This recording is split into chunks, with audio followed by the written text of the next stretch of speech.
Pagpila?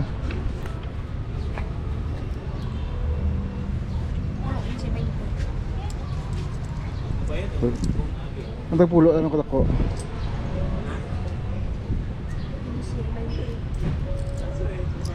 Ang lang gulong 15 oh.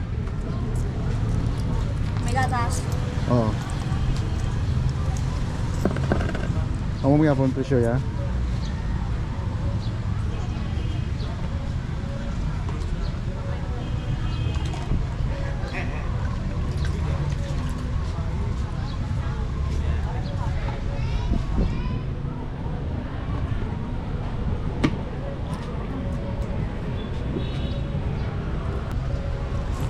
Wala ba?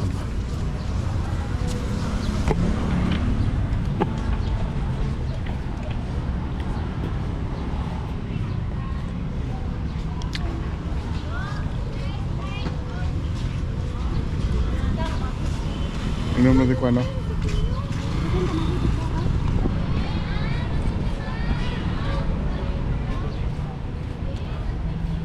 Mabawas ng lobby.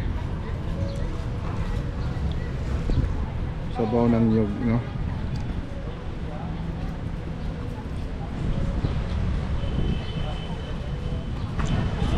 Sarap.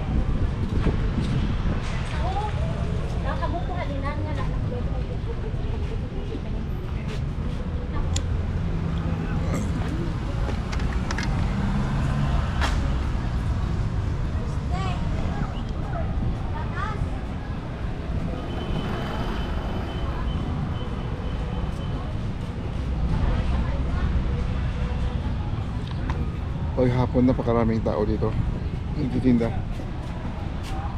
dito na lugar nito. Dito tayo sa Plaza Molo.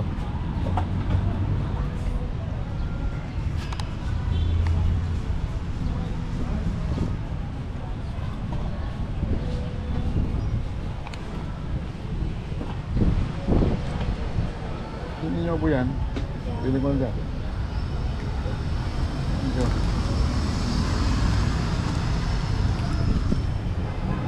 Sidaan tayo dito sa kwan, sa plaza nila.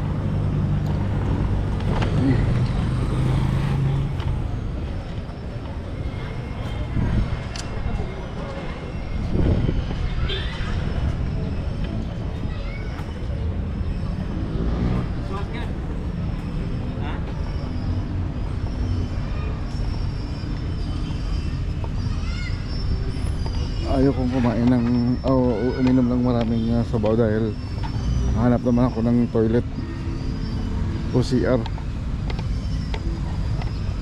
Hindi na siguro kain ako ng bingka, no? Sana inuna ko yung bingka bago ako kumain ng uminom ng katas ng nyog.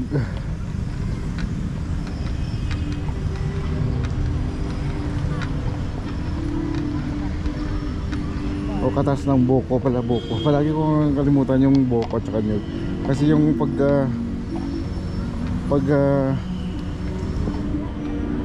ano pa yun, yung ano pa tawag yun, yung pag green siya tawag yun buko, no? Diba? Pag medyo brown na, kaya gulang na, so tawag yun yung buko, ano yun, nyug.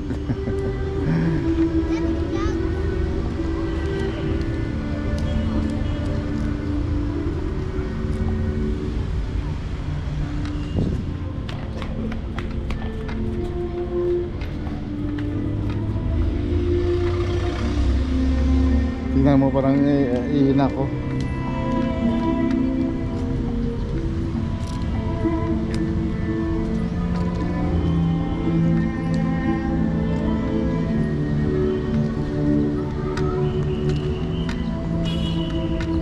Hanap muna tayo ng mayan dito. Ito yung Plaza Molo, no? Plaza Molo.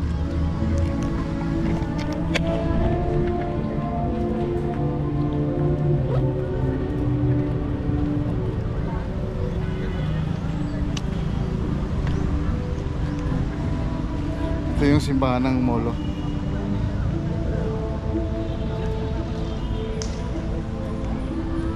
Dati nung high school ako, kasi nag-graduate ako sa CTI, dito kami palagi tumatambay.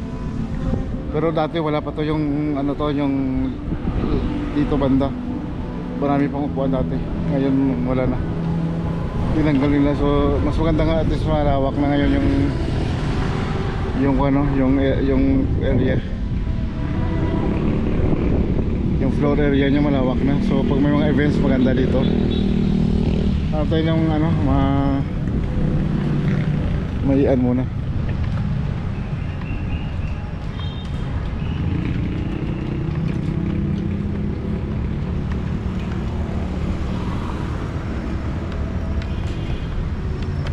Ito yung Santa Ana Paris of Molo.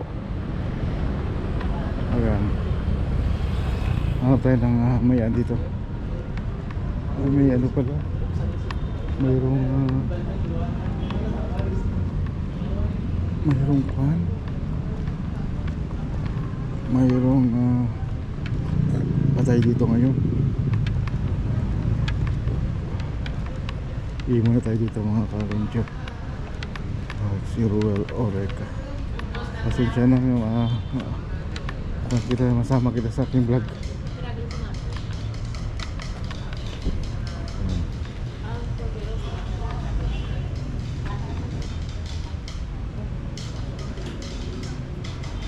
Namatay.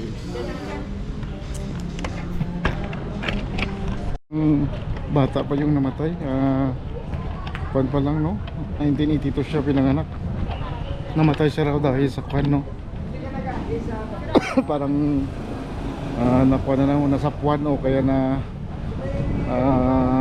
ano tawag yun sa Tagalog, parang bangungot o kaya na baka cardiac arrest. Yung pag gising daw sa umaga, wala na, patay na.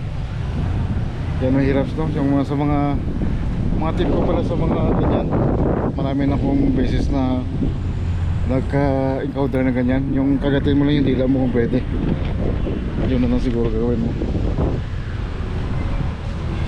Ayun.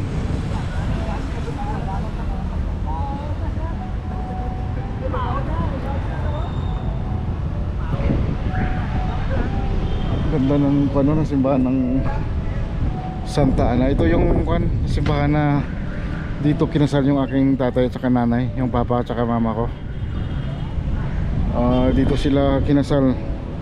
I think that was 1975, kung hindi ako nagkamali, ang ganyan. Kasi pinanganak ako 1976.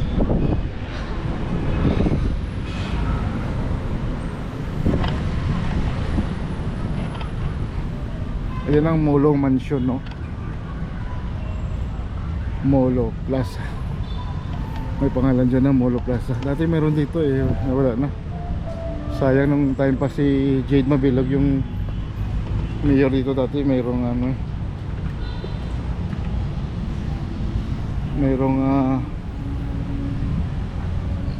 mayroong pangalan dyan na Molo, no? Dati dyan sa may banda dyan, kaso lang natanggal na. Napaka memorable yung lugar na to sa akin, kasi dyan ako lumaki.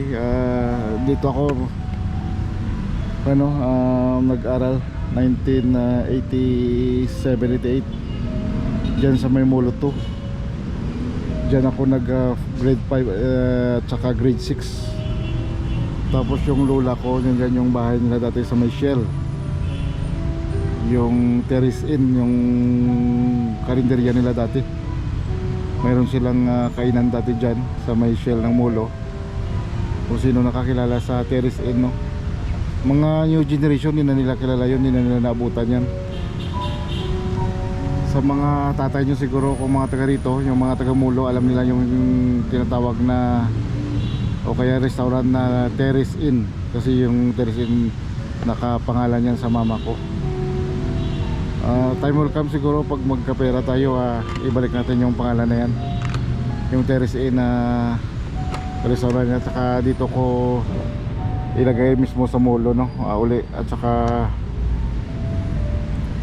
kuha natin yung specialty natin na pancit Molo, kasi yung tita ko na si Ana, yun ang magaling sa pancit Molo. Kahit ako gumagawa rin ng pancit Molo, kaya kuha natin yung panglasa ng o kaya tamang timpla ng molo talaga. At saka yung ano yan, yung Caltex na yan, doon ako dati trabaho, no? That was 1997 siguro, no? Yan. Diyan ako 97, 98 o 96, 97, mga ganyang taon. Diyan ako nagtrabaho dati. So naging working student rin ako dati nung habang nagtrabaho ko diyan sa John B. Lacson Molo, no? Arrival, no sorry, John B. Lacson Molo, diyan sa may banda diyan, no? Diyan ako nag-aaral. Kung sakyan mo yung sakay ka ng jeep, dire-diretso yan sa hanggang sa pinakaunahan yan. Yan ang ano, John B. Molo. Tapos nag-transfer ako sa John B. Villa kasi gusto ko maging nautical. Kasi sa John B. Molo, marine lang yung doon yung kanilang course. Kaya sabi ko gusto ko mag nautical, kaya doon ako nag-transfer sa Villa. Tapos yung Supermart dati matagal na to, pero dati maliit lang yan. Yung naalala ko dyan, yung isang store lang ng tinda dyan, no? Vitamax, yun, no? Mayroong Vitamax dati niya, yung pangalan mismo na Iloilo Supermart dyan, ng isa-isang store na mayroong bukas dyan na isa lang yung tinitinda nila, o kaya pinaparent nila yung Vitamax. That was 1985 I think, no? Or 84, 82, mga ganyan. Tapos yung Chowking natin wala yan. Diyan kami dati yung nagtatambay. Kasi dati pedicab driver rin ako dati, no? Nag-pedicab driver rin ako dati diyan. Ito yung lugar na yan, no? Pedicab driver ako dati. Kasi yung pedicab binili ng lola ko, yung tricycad. Tapos minamasada ko from dito papunta ng Tabukan, Mandurriao. Di ko kaya dito lang sa area ng Molo, no? At saka yung Chowking na yan mismo na tinitirahan o kaya tinatayuan ng building na yan, no? Chowking, yun dati yung kainan ng aking best friend na si Arlito, no? Mga bayutas, si Aling Diling, no? O kaya si Berto, kung nalala nyo yun, si Mang Berto, o kaya si Ate Diling o si Nang Diling, yun yung nanay niya. Pero sa narinig ko na wala na, namatay na siya. Hindi ko lang alam kung okay pa si Mang Berto na tatay niya. Saka yung ground effect dati yan, wala yan. Yung bahay na to matagal na to. At saka yung dalawang lunok yan, no? Yung dalawang balete matagal na yan. Mayroon pa dating taong nasagasaan ng jeep dyan, no? O kaya sasakyan, yung nawala ng malay. Naalala ko dati, maliit pa ako, siguro mga 5 years old pa lang ako. Nakatayo ako dyan, no? Banda sa unahan. Kasi bihira yung sasakyan natin dito eh. Pag sa mga 10 o'clock o medyo matumal yung sasakyan dito dati. Hindi pa gaano. Kaya nakita ko na tamaan, no? Kaya nasagasaan yung tao dyan, no? Si Mikalbo pa yung buhok niya, no? Natamaan sana, nasagasaan sa ng sasakyan, tapos nawalan sa ng malay. Napakalaking istorya, no, ng lugar na to sa akin. Kasi nung high school ako, dito lang kami palaging tumatambay, no? Kung saan saan lang kami dito dati nung high school ako. Mga girlfriend ko dati. dito kami umupo, kaya kung saan saan. Pero yung ibang wala na. Ibang upuan wala na, tinanggal na. Ayun. Pero yung ganitong style, medyo ganitong original ng Plaza Molo, na yung floor na yan. Pero bago to, yung mga panto, yung ginawa nila, kinip lang nila yung design, pero ganyan pa rin yung design ng original ng Plaza Molo. Pero yung kanunang Plaza Molo, wala to eh. Puro damo to, kaya lupa. Tapos mayroon pang kalabaw dito eh, na pinapakain dyan sa damuhan o kaya baka. So hanggang dito na lang mga ka-ranger. Maraming pa tayong pwedeng i-vlog dito. Hanggang dito na lang muna kasi marami pa tayong pwedeng i-vlog na maganda dito sa Iloilo. So keep na lang kayo sa aking channel, no? Stay na lang kayo. Stay tuned kung sa mga radio pa. Kasi marami pa tayong pwedeng pakita sa inyo dito sa Plaza o kaya sa Iloilo. Dito mismo mamaya kain tayo ng bingka doon, no? Sige, thanks for watching guys, and hasta la vista mga ka-ranger.